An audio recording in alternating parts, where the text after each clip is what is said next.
Sean with Parabellum Fitness. So earlier I did a video talking about how I am supplementing some sled drags instead of squats because I just had some injections done in my knee.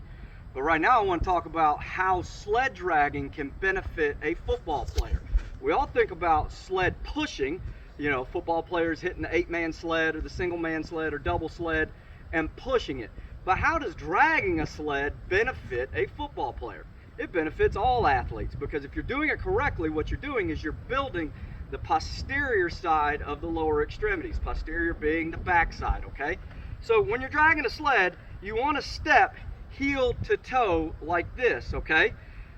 Upper body, you've got to brace the core, roll those shoulders back, retract your scapula, and depress your lats so that the upper body is as upright as possible. Now, you're not going to be able to stand up straight, and you shouldn't, because in every sport there's got to be some sort of lean like this.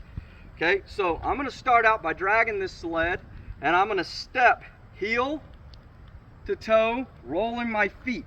Okay, what this does is it activates the hamstrings and the glutes, and that's really the powerhouse of any athlete. If you look at a sprinter, they've got massive hamstrings and glutes. Of course they have massive quads because there has to be balance.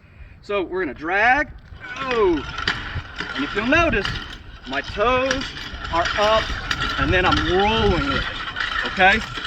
So this is an excellent method for those linemen, linebackers, running backs, it doesn't matter. So if you're gonna fight off a block, you're popping up like this and I'm up on my toes, but my calves are activated, my glutes and my hamstrings are all squeezed together because I've just popped up and I'm trying to drive back, so I'm still up on my toes. All this is activated, so it's got to be really strong. So this is a great way to build up the calves, hamstrings, and glutes for football players. And it's not enough just to do one really fast rep, because unless you're just going in for one play, a football game is 60 minutes long. You may have 70 plays, so you've got to have that in strength endurance. So I hope this helps you guys out, and remember, Jesus is Lord.